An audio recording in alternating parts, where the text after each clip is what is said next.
Hi, very good morning. I'm Dr. Janak Patel. I'm MD General Physician. I'm not a cardiologist. Today I'm going to start with one of the very important topic, that is valvular heart disease, and among those we'll first talk regarding in general and then mitral stenosis.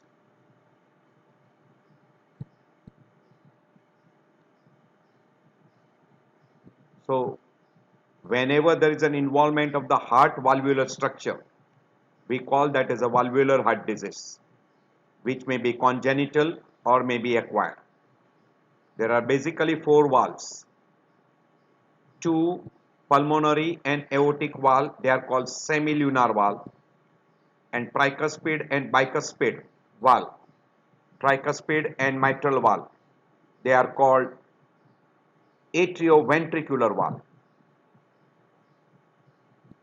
Pulmonary, aortic are tricuspid. Tricuspid valve is also tricuspid, but mitral valve is having two cusps, anterior mitral valve leaflet and posterior mitral valve leaflet, and it is attached to what we call as a ventricle by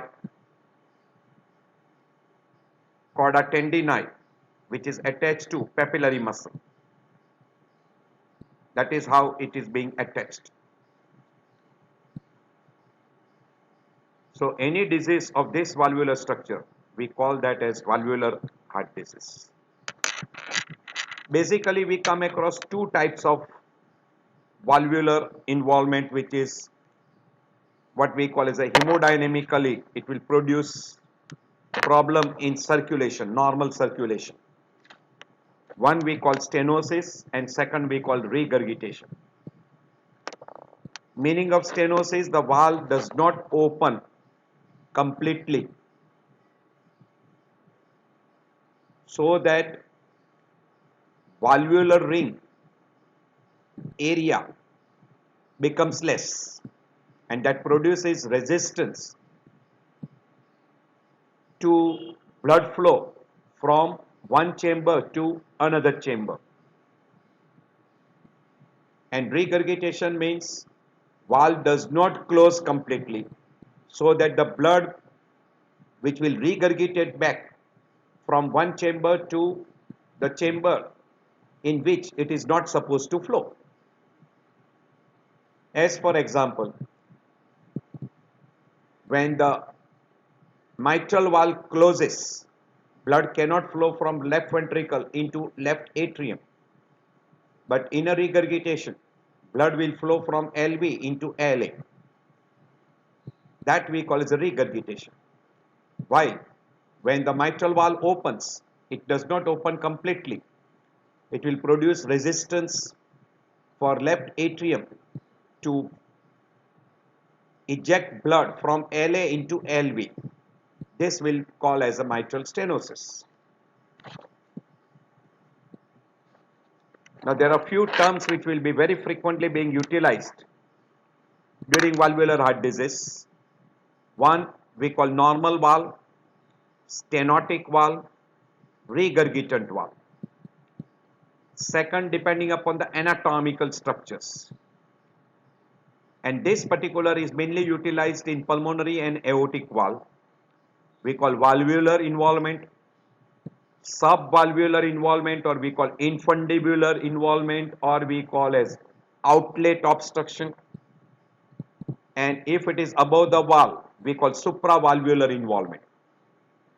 And that is mainly in case of what we call as stenosis rather than regurgitation, and mainly in pulmonary and aortic valve. We know anatomically there are four valves: mitral, aortic, pulmonary, and tricuspid. So we call mitral stenosis, mitral regurgitation, aortic stenosis, aortic regurgitation, pulmonary stenosis, pulmonary regurgitation, and tricuspid stenosis, tricuspid regurgitation. As far as pulmonary and aortic stenosis, we use word valvular stenosis infundibular, or we call subvalvular, or we call supravalvular. These are the common terms which are being utilized. Etiologically, we classify them into congenital and acquired. And again, in congenital, mainly depending upon the number of cusps, we call bicuspid and tricuspid stenosis or regurgitation. As far as onset is concerned, it is acute or chronic. Severity wise, we classify into mild, moderate, and severe, depending upon the pressure gradient, depending upon the area, etc. And another time, we also use one term. It may be purely one valve involvement and one type of pathophysiology, we call isolated, or it can be associated along with other congenital heart disease. Say, as for example, pulmonary stenosis may be there in presence of Fallot's tetralogy or Fallot's pentalogy. Mitral stenosis may be present along with ASD, we call Luttenbecker. Or you might have a two valvular structure or three valvular structures involved together. So these are the different terminology which are very frequently utilized while we'll be discussing on a valvular heart disease.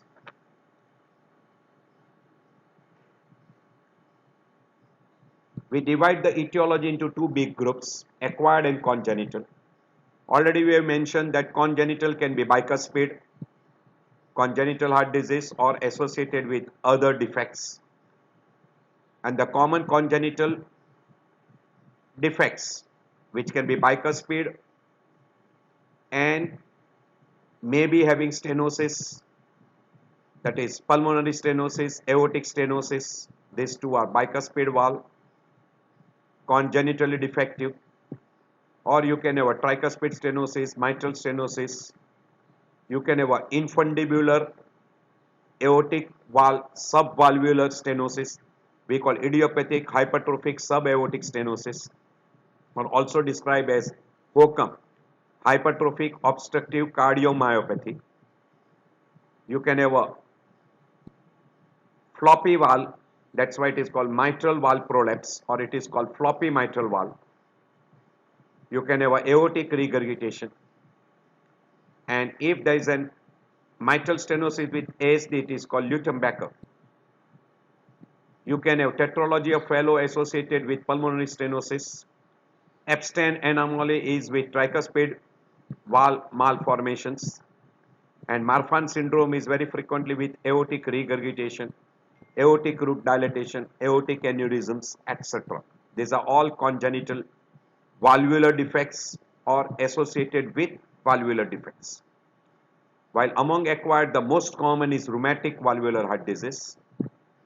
During acute, you can have MR, mitral regurgitation. Very rarely we come across other valve involvement during acute rheumatic fever. But by and large, the valvular disease which are secondary to rheumatic heart disease, they are usually chronic. They are very rarely acute, and we already told you in acute you come across only mitral regurgitation as a common mode of presentation.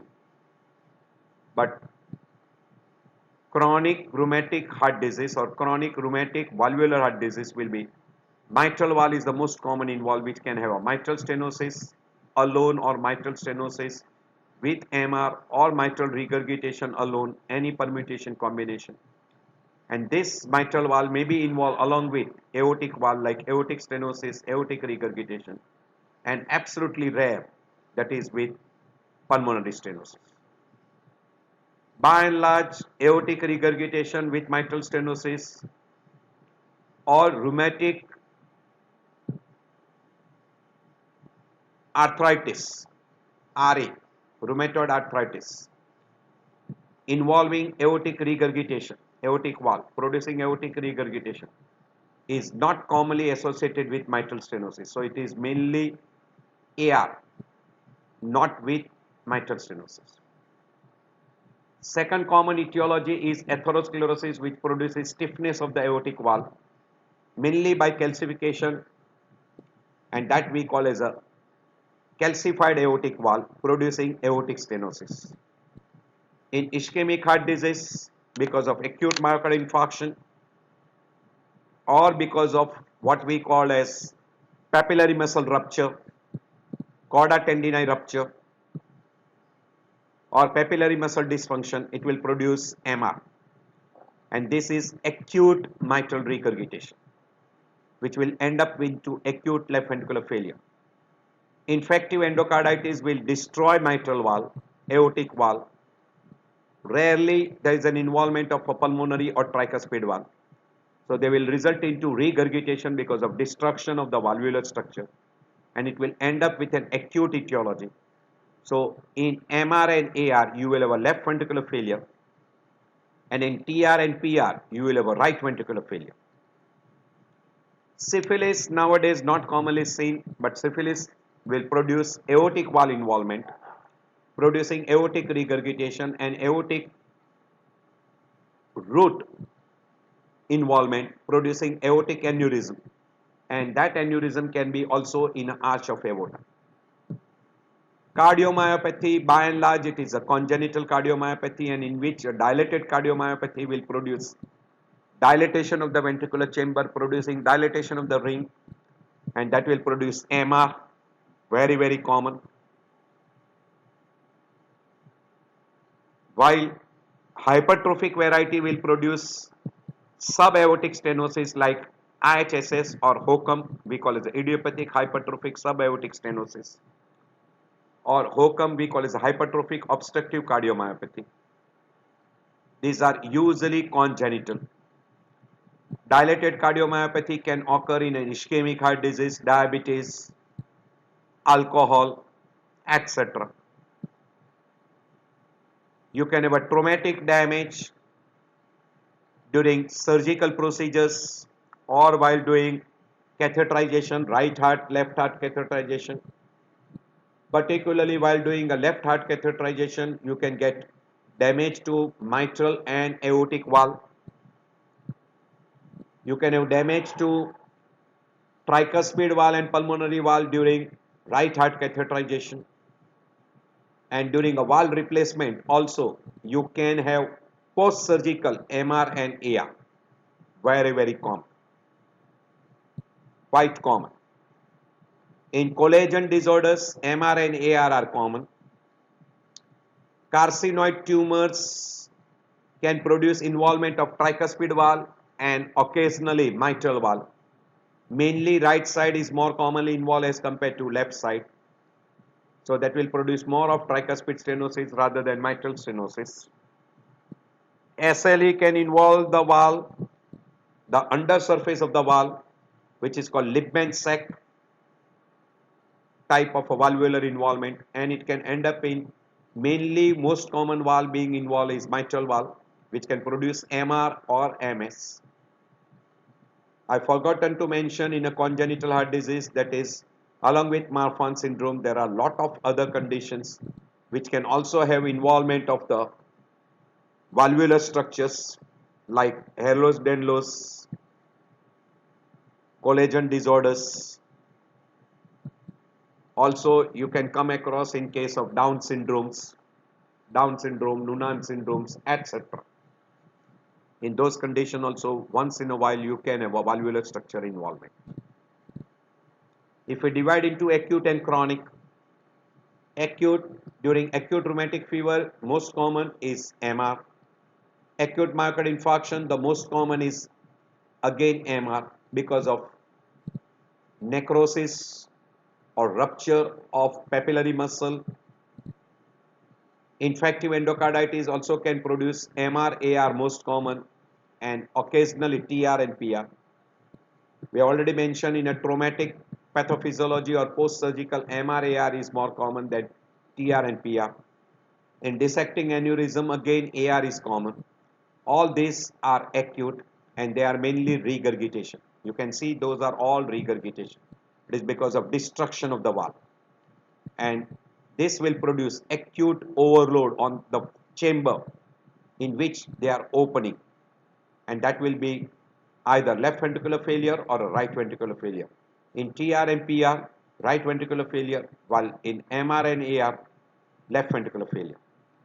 While in a chronic variety, the commonest variety we already described, chronic rheumatic valvular heart disease, syphilis, SLE, rheumatoid arthritis, atherosclerosis, cardiomyopathy, congenital variety, carcinoid tumors, etc.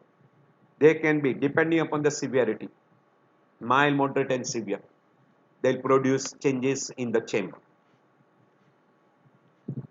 So we basically divide into regurgitation and stenosis. Stenosis are always chronic, but regurgitation can be acute or chronic. You can see that very well. Aortic valve can have regurgitation or stenosis. Regurgitation can be acute or chronic. And we have already told you, acute variety, the most common variety, which is infective endocarditis. We have already shown you here. Infective endocarditis, traumatic damage. While in mitral regurgitation, it can be also acute myocardial infarction or even in case of an ischemic episodes. While stenosis is usually because of the chronic pathophysiology. So you can have a chronic pathophysiology producing stenosis. So that is usually the permutation combination. Now this is some of the picture. This is typical rheumatic involvement. This is SLE, which is involving the undersurface of the most common valve involved is mitral valve. This is non-bacterial thromboembolic. So it is a non-bacterial involvement, also called as Marantech involvement. And this is infective endocarditis, which involves the valvular surface of a valve, and then it will produce destruction, local destruction. And following a destruction, you will have mainly regurgitation rather than stenosis. These are all the other valvular structures which are being shown. Say this is a tricuspid aortic valve with calcification. You can see lot of calcification. This is a tricuspid valve, 3-cup valve, and this is 2-cup valve. This is 2 cusp only. So this is bicuspid, this is tricuspid, but this is aortic valve, which is having a tricuspid aortic valve. This is a bicuspid aortic valve, showing you a calcification. And this is rheumatic etiology involving mitral valve producing stenosis, and it is good number of times described as a fish mouth appearance. And this is a normal valvular structure, will be shown here. You can see this is a normal valvular structure, absolutely thin, papery, and nearly transparent. And see this valve involvement. These are the valvular structure which are normal. And this is a calcified tricuspid aortic valve. This is bicuspid calcified aortic valve. This is rheumatic mitral valve involvement, thickened, and you have got a rheumatic material deposited. You can see this inflammatory material deposited.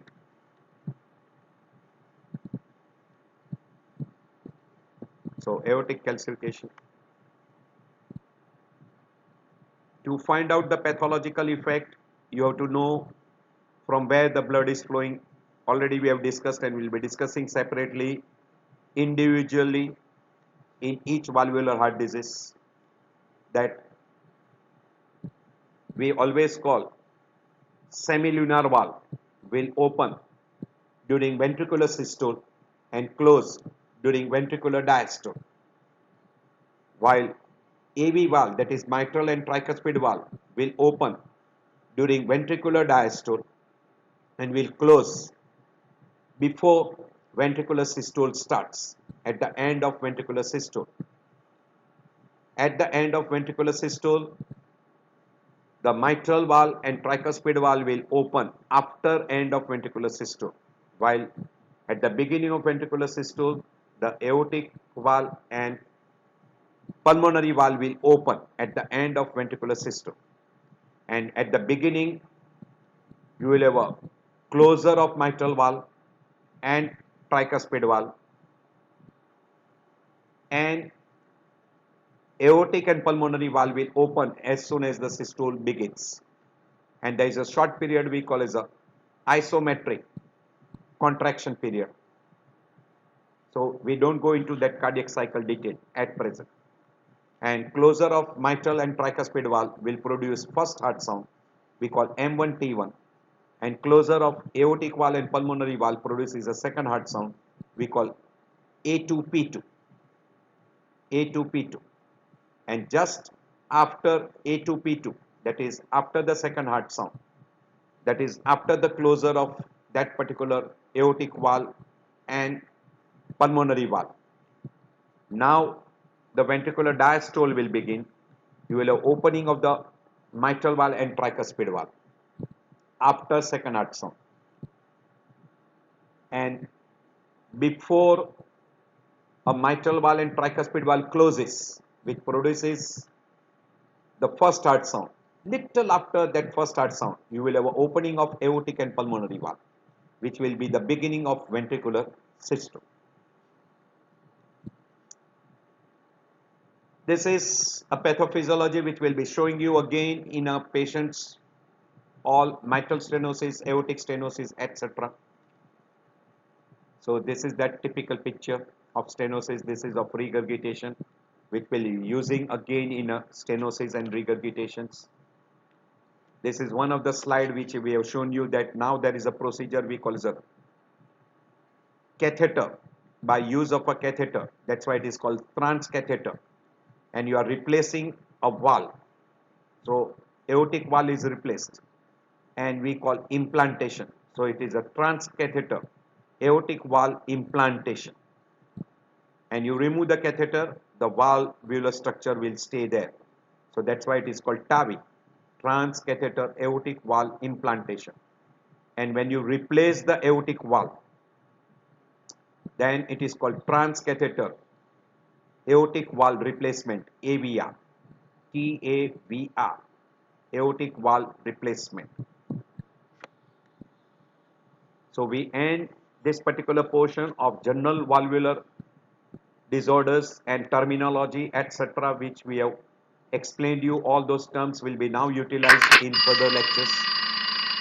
So we are now extending into the second part we call as a mitral stenosis. So we'll be talking now about mitral stenosis. So definition of mitral stenosis is when mitral valve opens during ventricular diastole. The opening area of a normal mitral valve opening is 4 to 6 square centimeter. Instead of that, if it opens an opening area is less than 1/3 the original size, or we call less than 2 square centimeter, then we call that as mitral stenosis. Again I am repeating, normal opening area, this opening area, complete opening area, this is a right side, this is a left side. So this opening area of mitral valve, normal person is 4 to 6 square centimeter. If it is less than 1/3, so less than 1/3 is 2 square centimeter, then we'll call that as mitral stenosis. Certain words are utilized. The most common pathophysiology, it is because of the chronic process. So it is usually we call as a chronic mitral stenosis. Severity wise mild, moderate and severe. Etiology wise congenital and acquired. It can be purely isolated or may be associated with congenital heart disease like ASD, we call Luttenbacher. There are some conditions which mimics identical like mitral stenosis. So pathophysiology just is like mitral stenosis, but there is no involvement of mitral valve. That is left atrial myxoma. Left atrial myxoma. There is a second condition called as a quad triatrium, and there is one more condition is a left atrial thrombus, ball valve thrombus of left atrium. We'll be discussing in a pathophysiology shortly. As far as a mild, moderate and severe is concerned, they utilize mean gradient or pulmonary artery systolic pressure or valvular structure. So mild is mean gradient less than 5, systolic pressure less than 30, and valvular area more than 1.5. Less than 2 is stenosis, but if it is between 1.5 to 2, we call it a mild. If it is between 1 to 1.5, moderate, and severe is less than 1. And as far as the pressure gradient is concerned, mean gradient less than 5 is mild, 5 to 10 is moderate, more than 10 is severe. And pulmonary pressure, if it is more than 50, it is straightforward severe variety. So between 30 to 50, it is moderate. So these are the three factors which can be considered to put them into mild, moderate and severe. Very commonly these are being utilized. So depending upon the area and gradient, and some person also utilize the symptoms. If the valvular area is between 1.5 to we call 2, it is mild. Between 1 to 1.5, moderate, and severe is less than 1 square centimeter and person is symptomatic. And gradient wise, we have already told you, more than 10 millimeter is severe, between 5 to 10 is moderate, and less than 5 is mild variety. Etiology. Almost we say that unless proven otherwise, mitral stenosis is because of chronic rheumatic valvular involvement. So it is almost accounting for 77 to 99%. I'll say almost 99% unless proven otherwise. You can have a calcification of a mitral valve, very rare, not common. It accounts for 2 to 7% and mainly common in a old age person. More commonly, aortic valve is more commonly involved as compared to mitral valve. Infective endocarditis producing mitral stenosis, absolutely again rare. They say in 3.3%, but I'll put it rare. These two are not common. Congenital, again they are rare. It can be in a Fabry disease or Whipple's disease.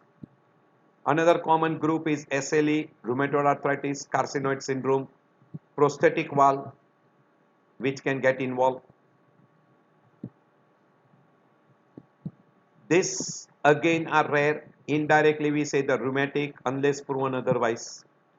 Second common, which can be because of SLE, rheumatoid arthritis, carcinoid syndrome, etc. And congenital groups. Female are more prone as compared to male. Ratio is almost 6:1. Almost 60% of patients do not have a history of rheumatic carditis, acute rheumatic carditis. And 50% of the patient who has got acute rheumatic carditis do not develop valvular heart disease. Do remember this. But the commonest cause of mitral stenosis, 99% of the time, is rheumatic. In Luttenbecker, ASD is associated with mitral stenosis. Some people say that it is MS is rheumatic heart disease, may be associated with ASD. Exact mechanism is still not known, but it is labeled as Luttenbecker. Good number of times they describe that ASD and MS both are congenital.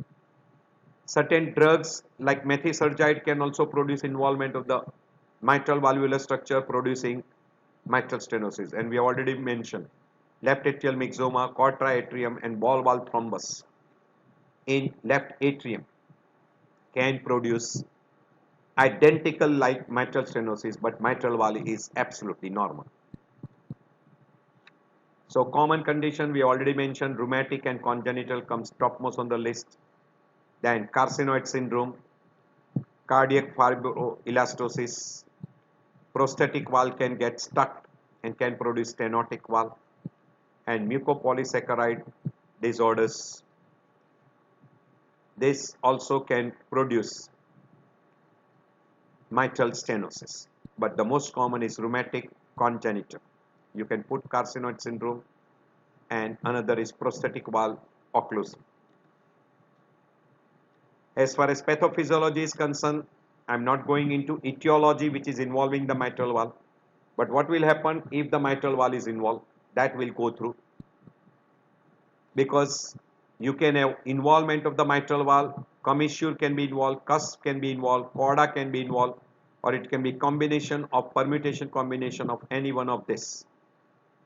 And being a rheumatic valvular, it is mainly because of fibrotic process which produces and calcification secondary.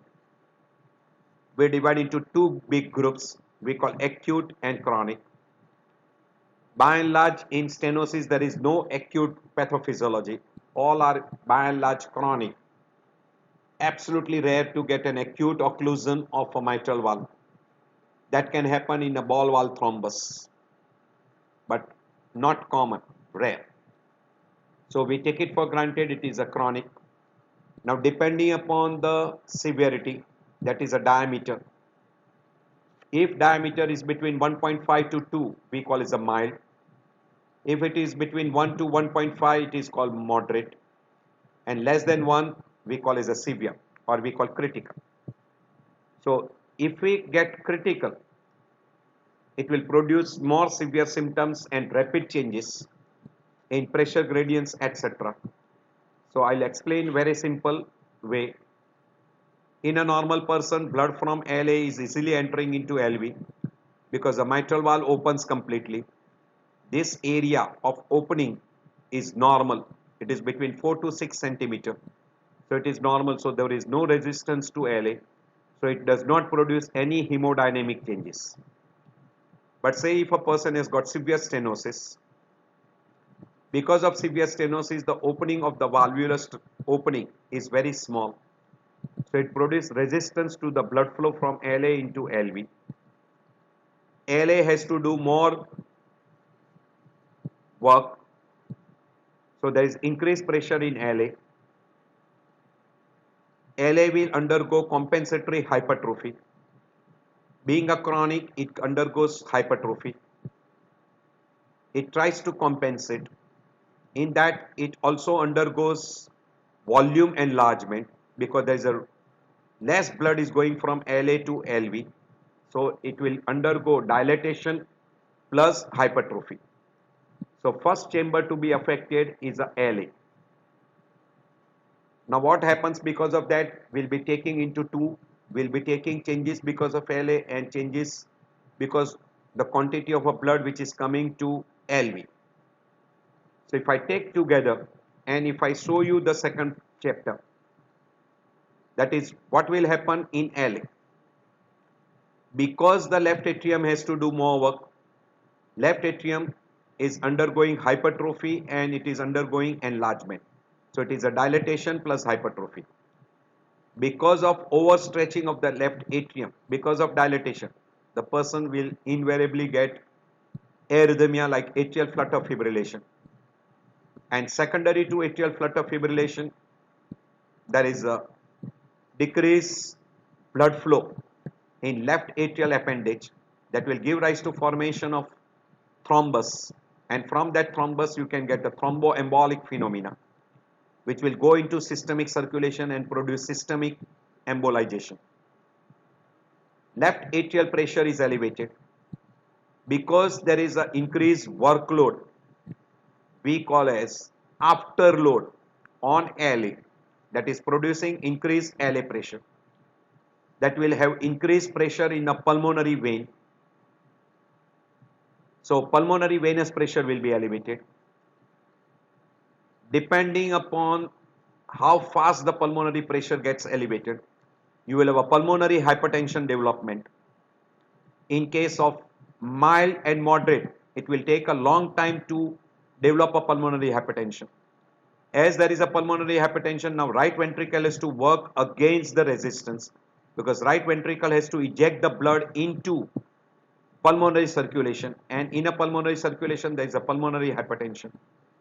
So this will produce right ventricular pressure overload, which will undergo overwork, right ventricular hypertrophy, right ventricular pressure elevation, right atrial pressure elevation, right atrial enlargement, and you will have a right ventricle will not be able to compensate, and you will start getting what we call as a right ventricular failure.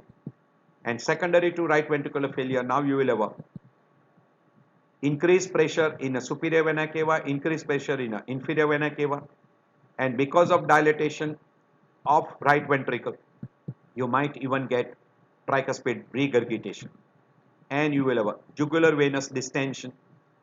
JVP will be elevated, JVP will be full pulsatile. Now this is happening because the blood cannot flow forward because of stenosis. So this is called backward. This is all changes which are taking backward. So this is the pathophysiology of stenosis. The blood which is entering from RV into lung is getting fully oxygenated. So fully oxygenated blood is coming to LA and that is entering into LV.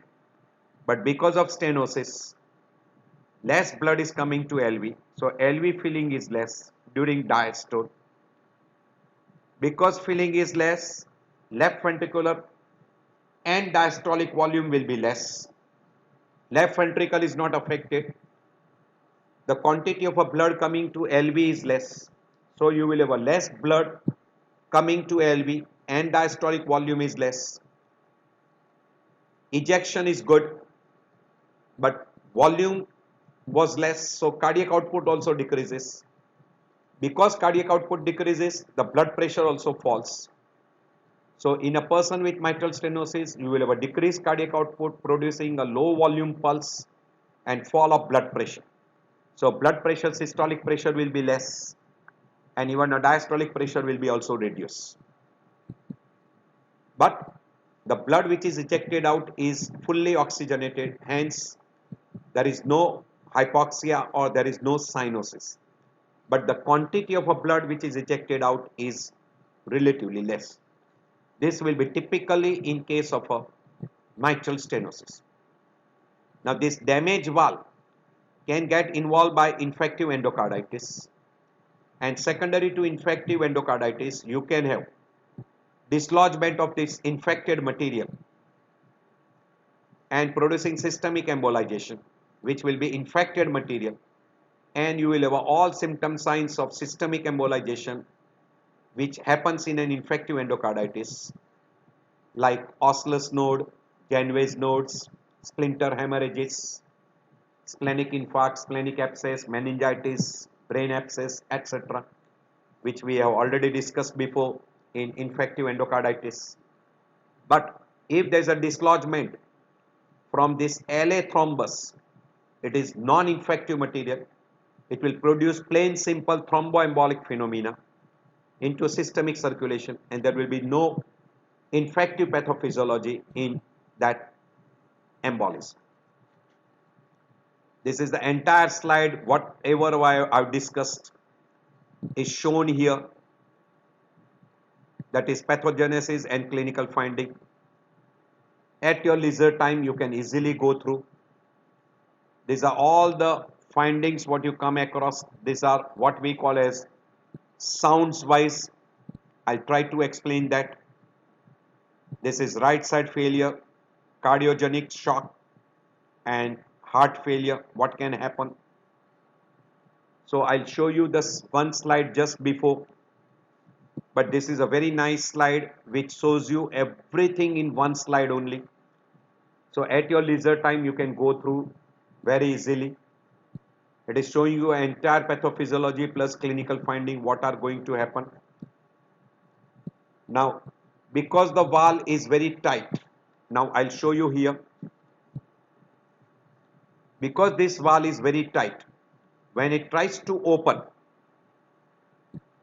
because mitral valve is opening during ventricular diastole, little after second heart sound.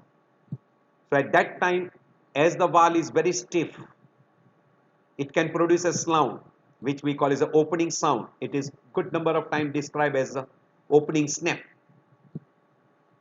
So you will get a sharp sound little after second heart sound, and that will be best heard in the mitral area called as a opening snap.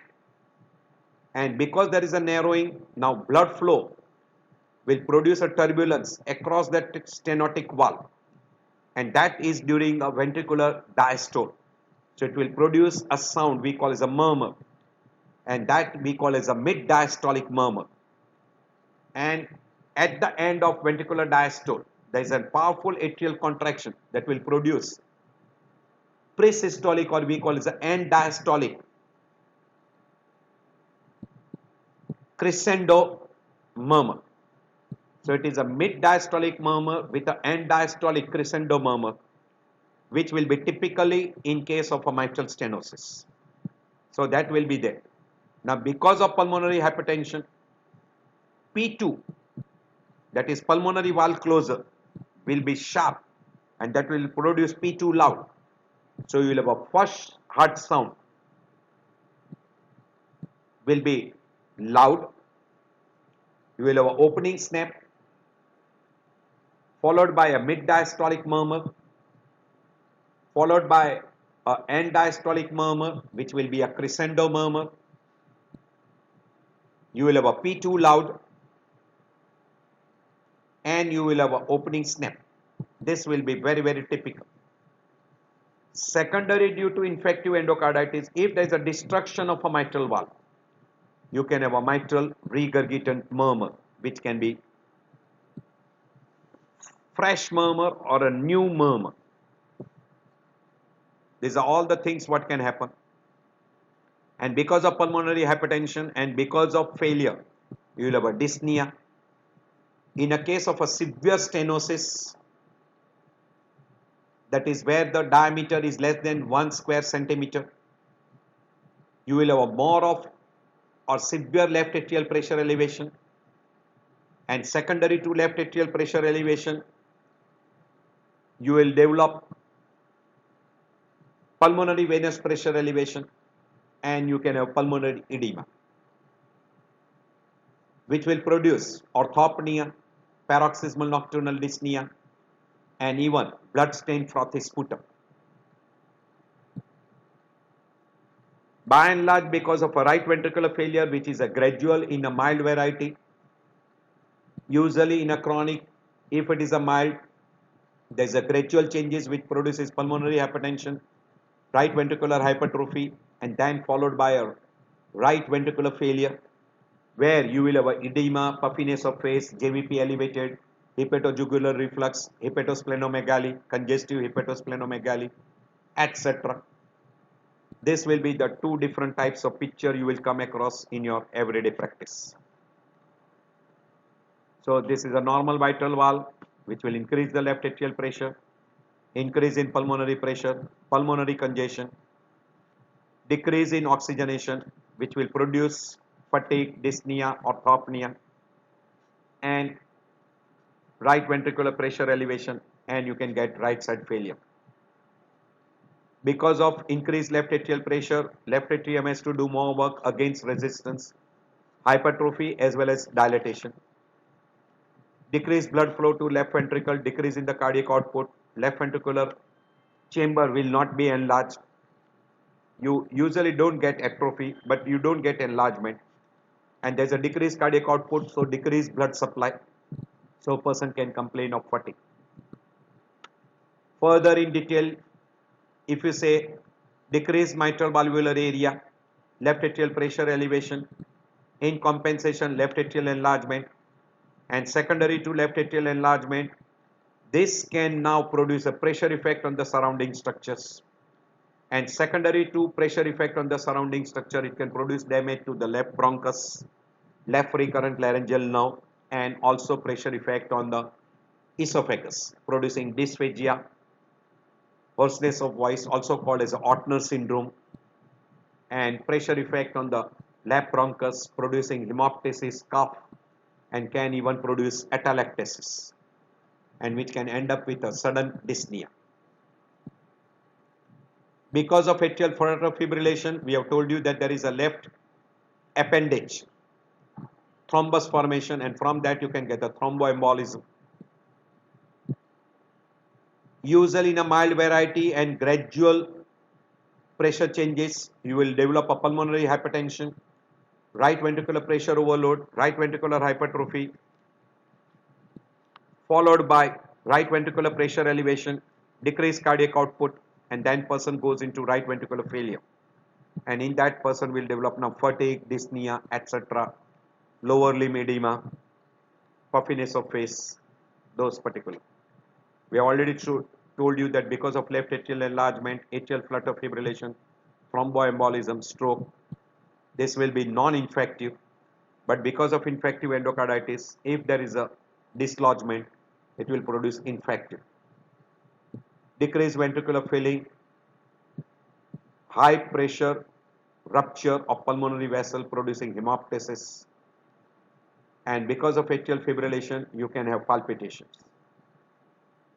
And if it is acute severe fibrillation, you can have increase in left atrial pressure which can precipitate pulmonary edema, and because of increased pressure in acute elevation of left atrial pressure, more commonly it is in a severe mitral stenosis, you can develop an pulmonary edema which can have orthopnea, blood stain frothy sputum, and person can even develop cyanosis.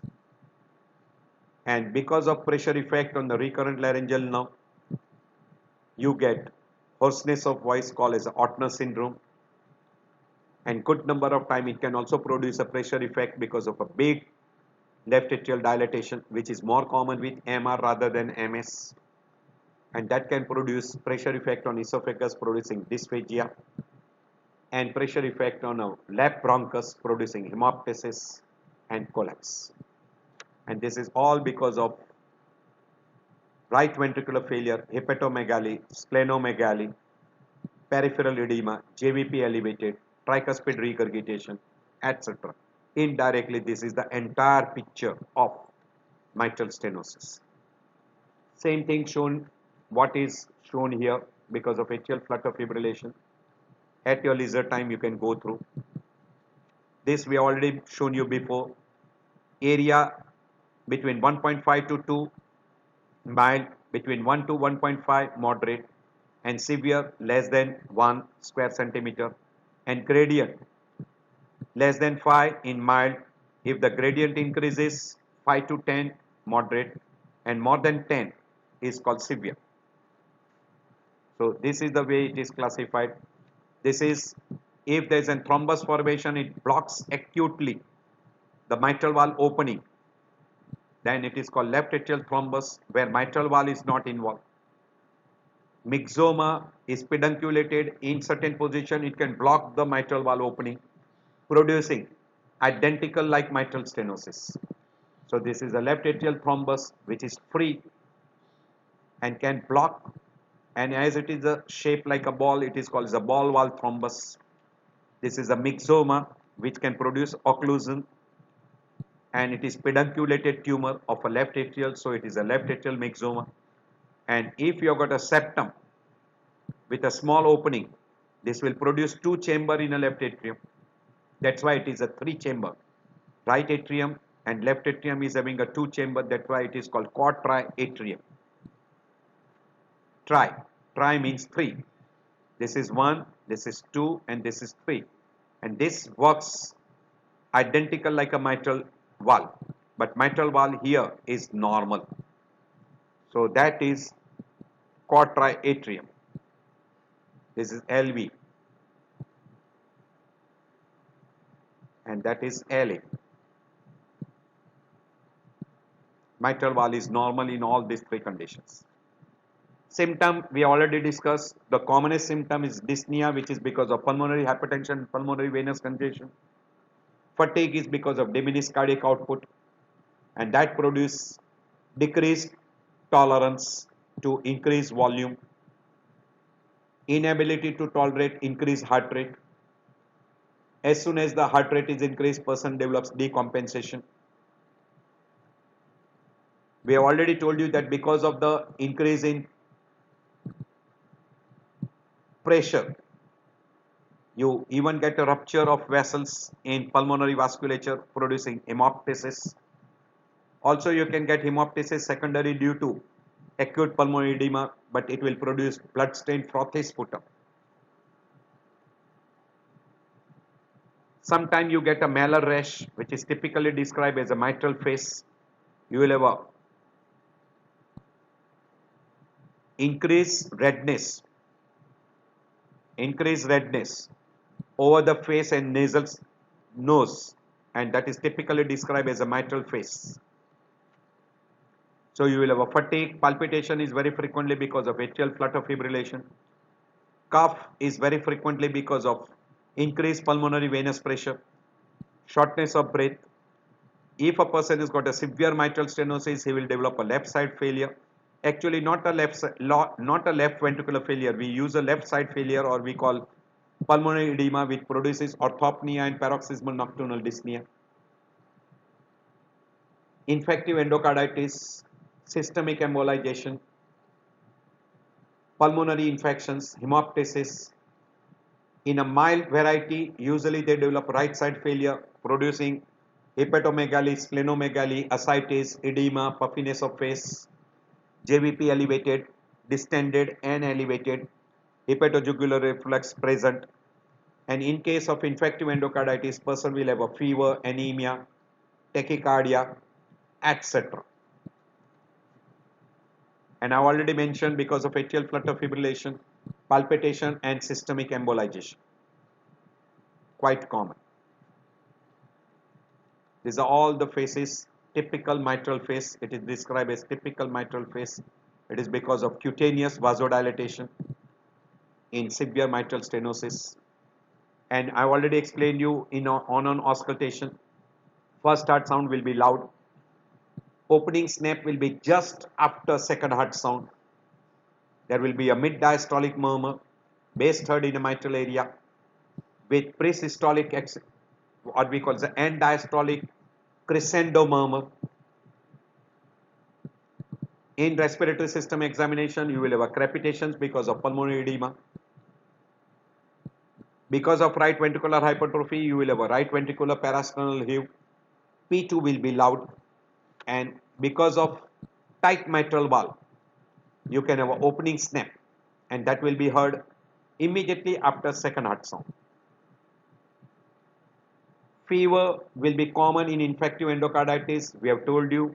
Syncope is quite common if a person has got ball valve thrombus.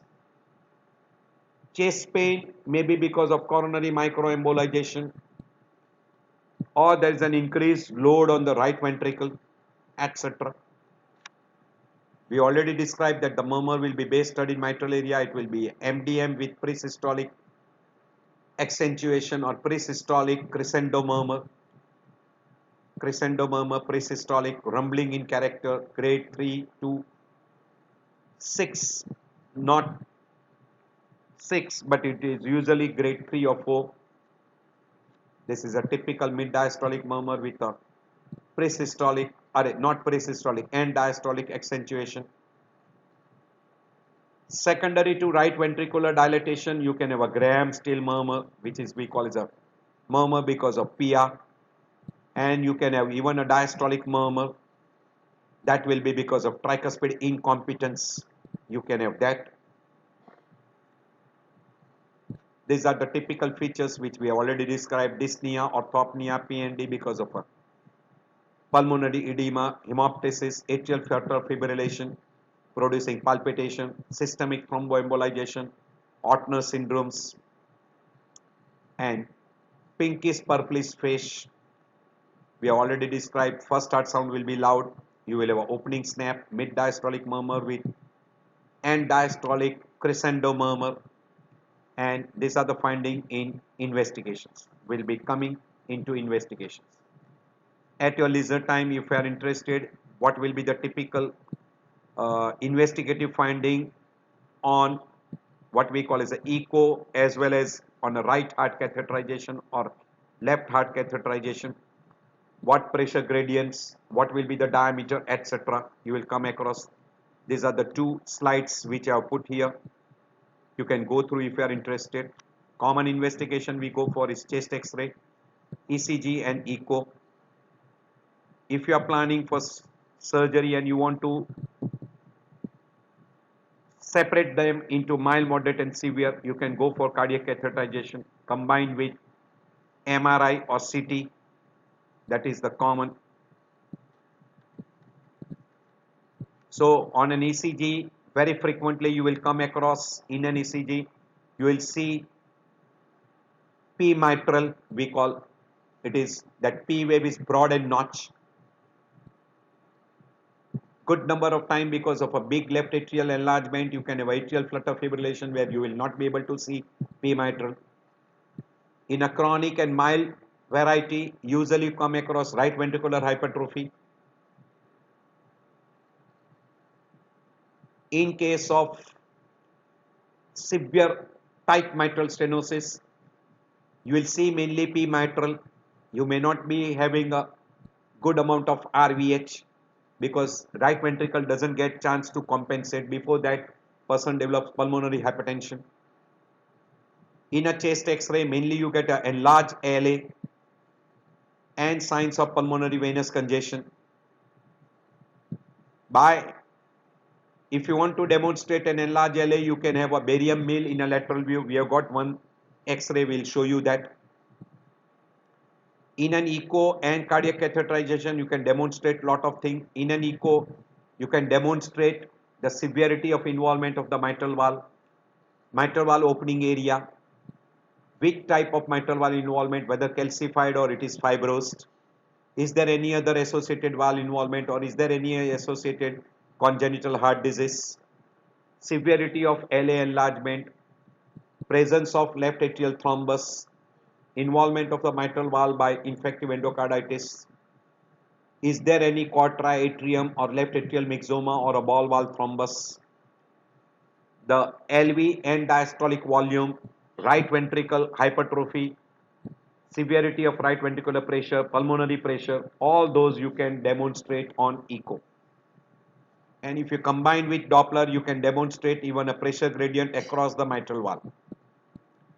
Cardiac catheterization mainly is utilized to find out the severity of coronary artery involvement and pulmonary arterial pressure and severity of other valvular structure involvement also prior to surgery.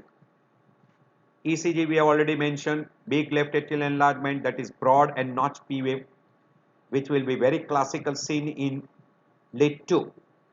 You can have atrial flutter fibrillation and RVH will be very commonly seen. X-ray, we already told you, mild cardiomegaly because there is mainly RV and big LA.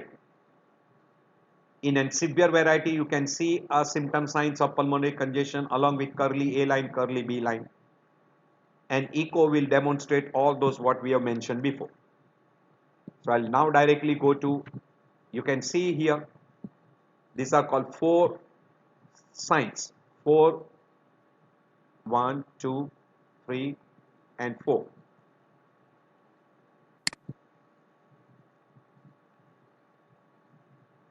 Right pulmonary artery, this is aortic knuckle. Then you have got a left pulmonary artery, left atrium, and this is left ventricle. Clear? This is breast shadow. This is a breast shadow. And this side, you got a 2 arrow showing you one which is inside the other haziness. So this is LA and this is RA. So this is called double atrial shadow. LA and RA. So it is a double atrial shadow. And this is the bronchus. And see, there is a mark. This carina. This is called carina angle. And that is broadened out because of big LA. So these are some of the findings which you can easily identify. So on the left side, you will see aortic shadow, followed by pulmonary artery shadow, followed by left atrial, and then by LV. While on the right side, if there is a 4, it is also called as a 4 bump sign. 1, 2, 3, and 4. 4 bump signs. And you can get increase in carina angle, and on the atrial side, you can have a double atrial shadow. Sometimes these are enlarged so much that you cannot separate out those bumps. Then we call it a mitralization. Then usually we use the word mitralization. You can see there is one more shadow on this right side. So this is left atrium and this is right atrial border.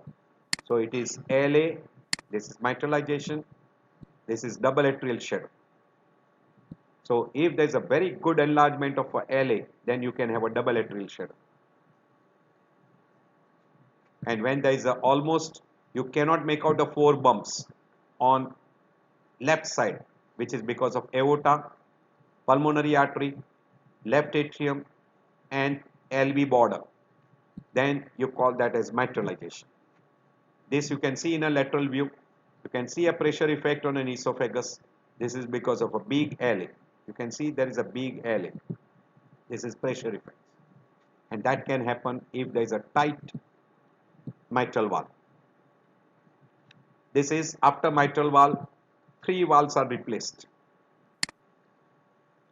This is mitral valve, this is aortic valve, and this is tricuspid valve. So these are three valves replaced in one single person. ECG I have already mentioned. Mainly it will show you P mitral, that is M shape, broad and notch. But by and large, because of a atrial enlargement, left atrial enlargement, you will get atrial flutter fibrillation and you will have a big RVH. So typical RVH, you will see R wave prominent in V1 and in AVR, and if P wave is seen, then it will be broad and notch, typical M shape. You can see here broad and notch, but base seen in lead 2. See here also it is seen very clear.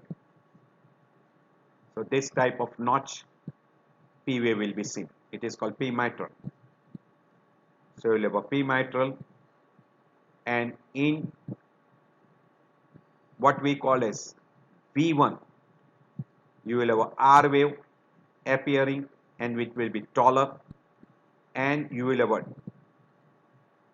little S wave in V1, V5, V6, sorry, V5, V6.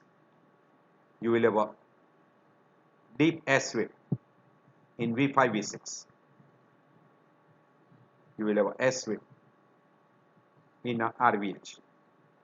So in a V1, you will have a tall R wave and deep S wave in V5, V6. Differential diagnosis I have already mentioned. As far as management is concerned, medical treatment for failure, antibiotics in presence of infective endocarditis, mainly in medical treatment, diuretics and digitalis. If there is an atrial flutter fibrillation, antiarrhythmic drugs. To prevent thromboembolism, anticoagulants.